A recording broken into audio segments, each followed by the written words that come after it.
Mary's got her camera up. She's Down. That's perfect. All right. Welcome to Leading Through Stories. I'm changing the banner just so I get to say the same things at the same time. Today, we're going to talk about blind spots and how understanding your own blind spot can help you become a better leader, regardless of where you stand. With me today is Helen Rose, who is passionate about grief, Mary McAleithys, who's an educational leader, and of course, me, Christy Wolf. I believe there's power in stories. For those of you joining us for the first time, please take a look at the YouTube show notes. So they're down below. That's where you'll find information about who we are and why we started Leading Through Stories. We'd like to take this opportunity for you being here. We can't thank you enough. Your feedback does really matter. In some of the feedback that we received from you guys, you reminded us that we needed to make sure that we mentioned that the lessons that we're talking about in our episodes really tie into leadership. So thank you, thank you, thank you. And in doing so, we're going to remind you once again, we believe everyone is a leader. You don't need a title to have this leadership perspective. It's really leading from where you stand, and we all have a story to tell. Our podcasts are about specific content, but more than that, they're about learning how to be better leaders, how to find the leader in ourselves, and how collectively as a group can we improve our leadership traits and skills in looking at leading through stories.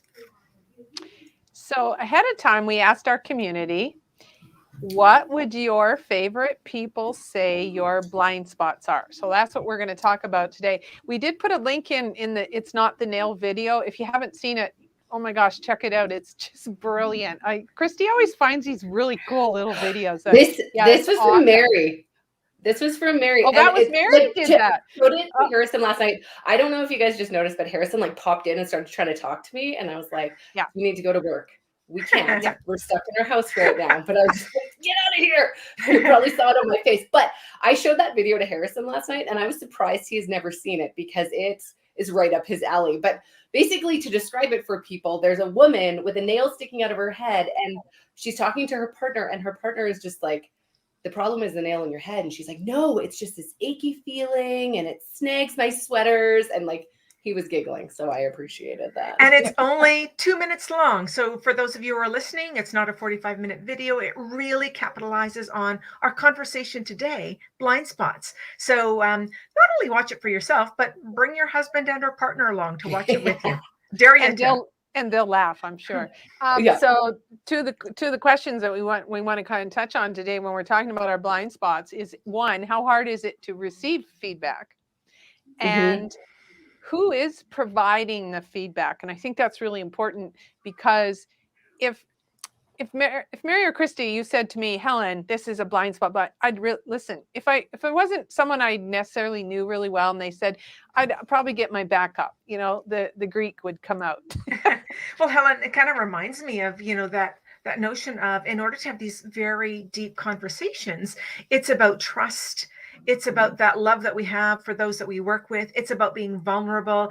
It's about, I call it, getting naked in front of somebody that you really, really respect and value. And so, not to take this lightly, but you don't ask somebody for feedback on blind spots unless you have that culture or foundation of trust and care for each other. Absolutely. And sometimes it can almost be too close. Harrison could tell me something, and Harrison being my partner, I might just balk at it, because Harrison and I are in a situation where we live together, we parent together, but we also work together. So even just taking off the hat and thinking about where are you bringing this feedback from, it can be a hard piece for me too. Absolutely. Yeah, and if someone ever says to you, hey, what do you think? I will, depending on who it is, I'll say, do you want to know what I really think? Or do you want me to tell you what you want to hear? Because it's two very different things quite often, right? And our favorite people know that about us, and we'll be like, oh no, I just like that you look great in that outfit. Let's move on. That's right. And know when to zip it. Yeah. Well, and we have a couple people watching. Nobody's putting answers in the comments. I'm keeping an eye on it, because I do think this is a hard topic. I wrote about my Enneagram, which we'll talk about a bit later, but I posted about like what my superpowers are and what are things that I do well, but I couldn't even post about my blind spots at that point because I was just a bit overwhelmed. So I guess let's jump into what are blind spots. So let me throw that question up there. Does anybody want to take that one on? What are blind spots? I don't really want to take that one on. I'll take it on. Yeah, I thought you would. You know, it's interesting. Before the end of this session today, we're going to share with you an article that we found really, really of great value. But it talks about blind spots actually being either something that can work against us or for us, and the same blind spot can do both things. But I believe a blind spot is something that could be significantly detrimental if you aren't paying attention. And it reminds me of driving in a vehicle and looking at that rear view.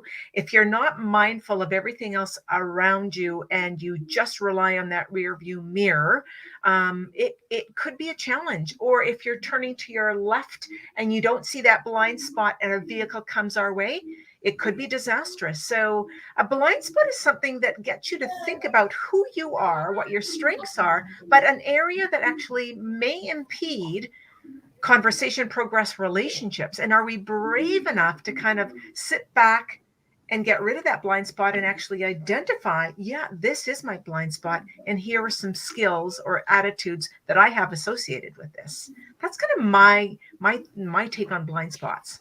I think you nailed it.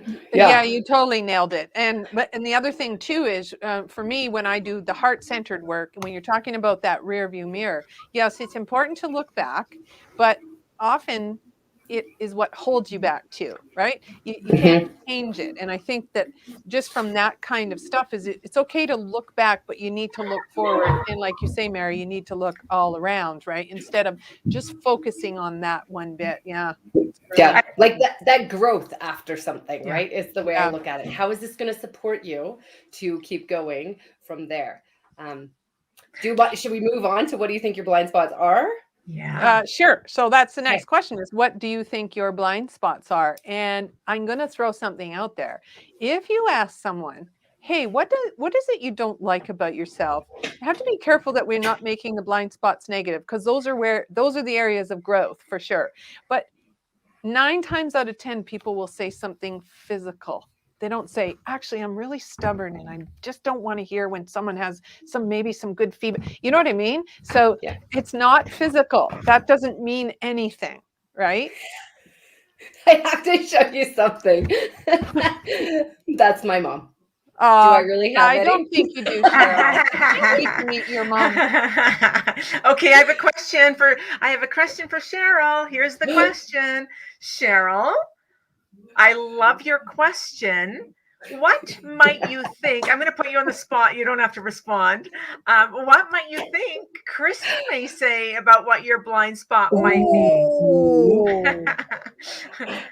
Don't have to answer, but I know what kind of a relationship Christy and your mom have. Can you send me a message with that, Mom? Because I would like to hear it. It doesn't have to be public, though. Also, I'm okay if you do. Or like, oh yeah, no, I've been waiting for somebody. Oh no, totally do it public. Oh, look at do it. Oh, I like it. Okay, so when we think about it, we mentioned already this Enneagram idea. So I'm just going to hold it up so people can see. So I'm in a workshop right now, like a photography workshop with 2 of my favorite mentors. And one of the things they asked us to do was this Enneagram. It's like a personality quiz, and you end up getting a score, and it talks about what your primary characteristics are. And then it is like, if you do the results, it's just pages and pages of information about yourself. And it wasn't easy to read. I'm not sure if we lost Mary. She's making a weird face. So I'm thinking that maybe she might have to go out and come back in, Mary, if you can hear us. But we'll hold up the conversation while that happens. Yeah. When you did yours, I have a question for you, Christy, and it's likely the same. Oh, here she comes. She's back. Hi, Mary. Internet went down. Sorry, I have no idea what happened. Okay. Maybe God was getting me back for making Cheryl be public about that. That was your karma?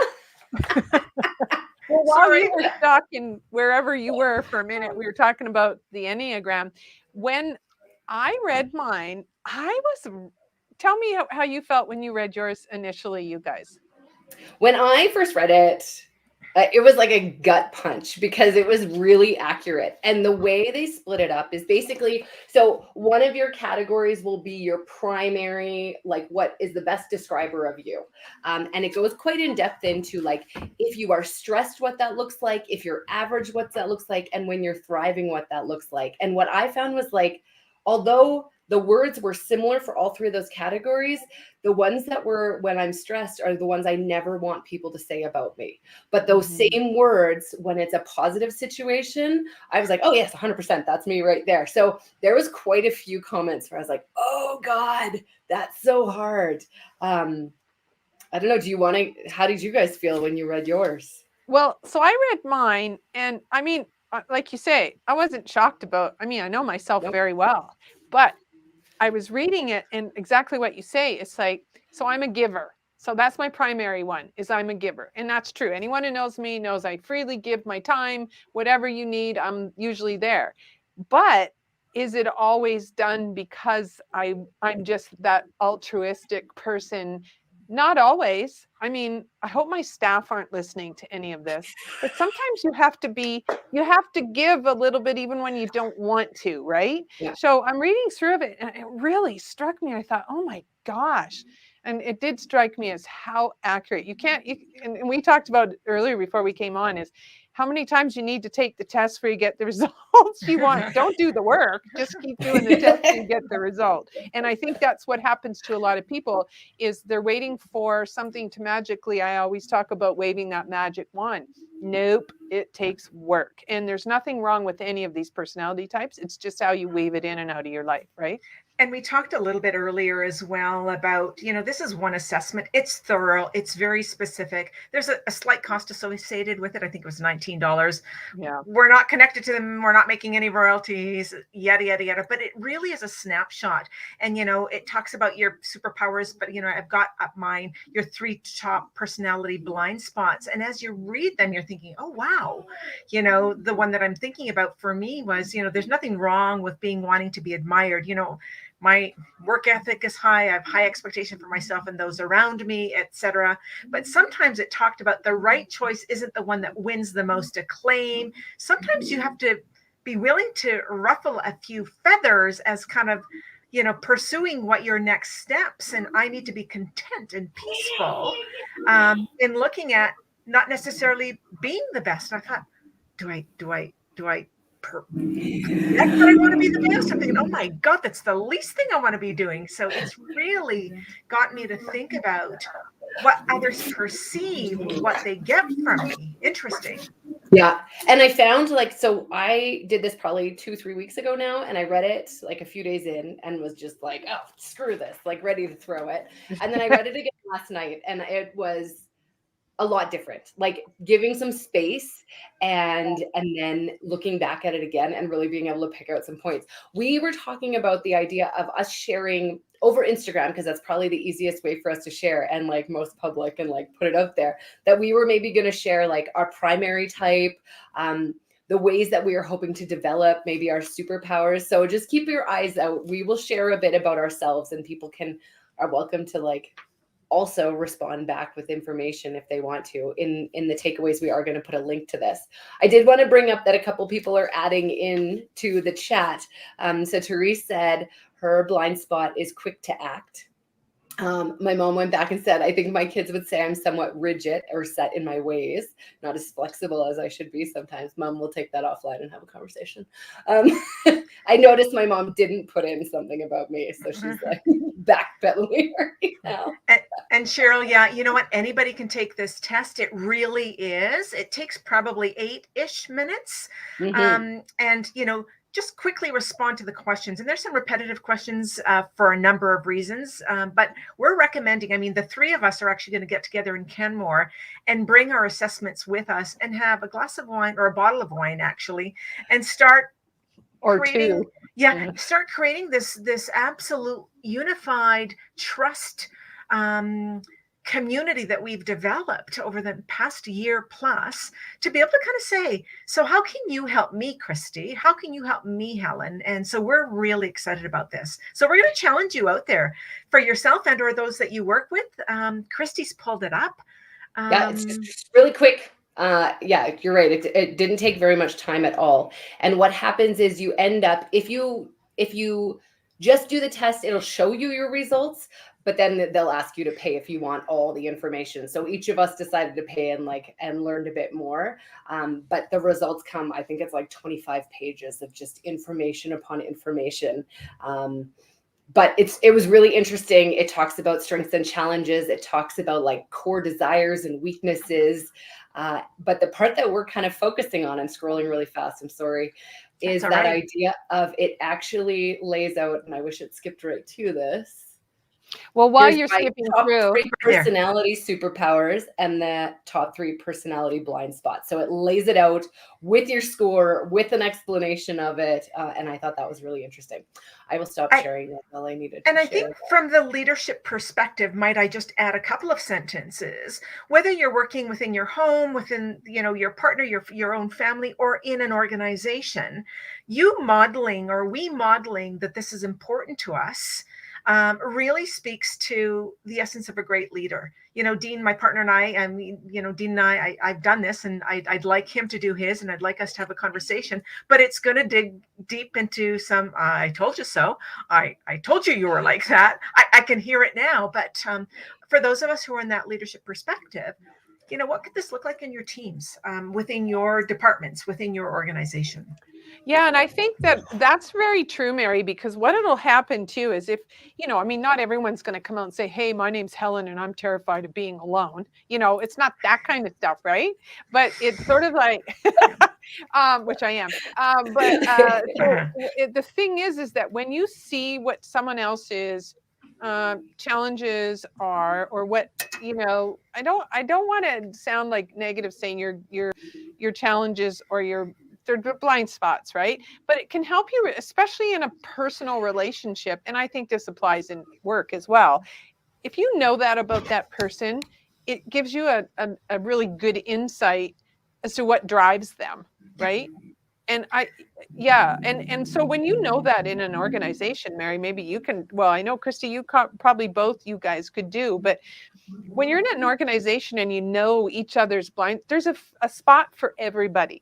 Yeah. And right? I mean, you need your people that are really, kind of stubborn and got to push things through. You need your people that are a little less sit back but know what they're doing. That kind of thing. And I think it's collective responsibility and supporting each other. Is your culture healthy in your organization? And can we use this as a stepping stone to kind of say, how do we support ourselves through this? I have question number 3. Question number 3. At, Christy? You didn't see me put up the note like, you guys. Oh, yeah, sorry. I didn't even notice. I was so enthralled, but we'll do it. Love you. Yeah. Okay. So my question was, what can you do about your blind spot? But actually I changed my question. The better question is, do you want to do anything about them? Because this is where the rubber hits the road. What can you do about them? But before we even get there, do we even really want to do anything about them? Yeah. It's really hard work. And I think we need to make that very clear when you're working in that, when you've gone inside, that's when you're the most vulnerable, because you're introspective and you're really going to be honest. If you're going to be honest, that is where the work is really hard. It's like, oh man, I know that's true and I don't like it about myself. So the add-on question to that is, what can I do to make it better, change it, or enhance it, or pull back, all those things, right? Mm-hmm. Yeah. Okay, so I think we might have to leave this for a little bit because we're almost at 20 minutes and we want to talk about what's in the Take Back, Bring Back and just get you ready for what's next. So you guys are my buddies. I am definitely going to make some Instagram squares for us talking about some of these things, and we'll share it a little bit that way. And maybe we end up coming back to this conversation in a future episode, because I do think like the Enneagram as a general idea is an easy way, a touch point to start having some of these conversations. So tell us about the Take Back, Bring Back. Okay, Helen, I think you're going to go first. Yeah, so you sent the Enneagram link. That's in the takeaways. So when you do it, when you finish it and you purchase it for $19, you can share it with anybody. or it can just be for your eyes only. Or like you said, Christy, you got to absorb it a little bit. Like if you read this, I don't know if I've ever come across anyone that's like, oh yeah, I know all those things about me and I'm at peace with it.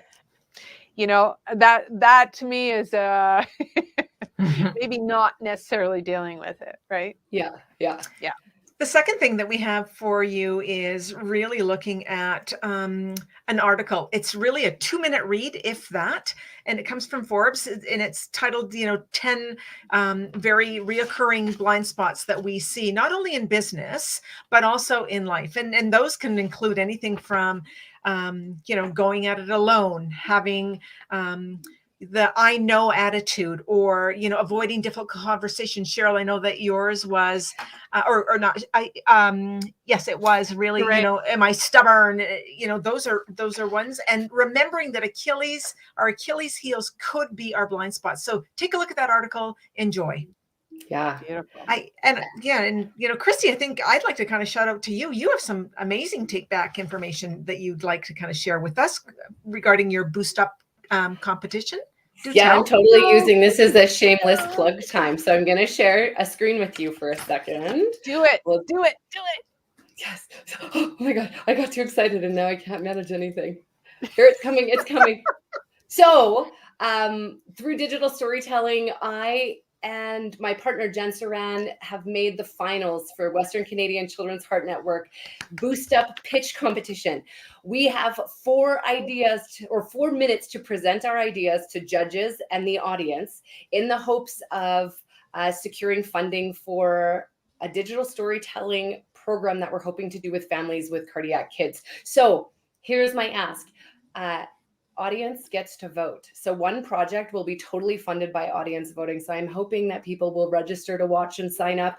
It's virtual. You just come. You could really just honestly listen for them to say like audience vote time. And then we'd love your vote. But also if you find a better pitch, to legitimately vote for them. We're not just trying to stack our votes.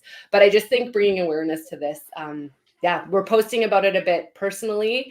I can share that with Leading Through Stories as well. But I will put this in the takeaway. I would really appreciate if this makes sense for the community you're in, if you would share that out.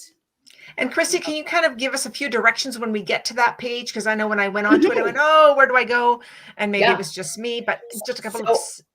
Yeah, I will send the link in the takeaway email. So you're not applying to pitch. The pitching's closed in case you want to next year. They are doing this again. You could register to watch, which will take you to a Google form that you just fill out, and then you'll get the link to watch that night. That's all you need to do. If you want to find out more information, click on Learn More. It tells you a lot more about like what the whole idea is behind it. It doesn't tell you about the pitch. There's 8 finalists or 8 finalist teams. So you won't find out a lot about what the pitches actually are, but that's why you come on February 8th to find out what that is. So thank you for letting me shamelessly plug what I'm doing right now. Oh, that's beautiful. That's amazing. And so on that note, we are kind of done here for today. We'll send the takeaway email. I know. And we have our next one is February 16th. I lost where we are. So here we go. Impact of gratitude. But I have a feeling we're going to also talk about Enneagrams still. That's my gut feeling here. We're really liking it. And if anybody in the audience, go ahead, Helen. No, I'm sorry. It actually all ties in. The gratitude piece does, you can be grateful for who you are, right? Mm-hmm. Even if I like that. Yeah. So, okay. Sorry, okay. Yeah. Yeah. And if you are going to take a bit of a risk and do that Enneagram, make sure that you connect with us. We'd love for you to be a part of the Mary, Helen, Christy conversation in Canmore with a glass of wine if you're interested in joining us. I love it.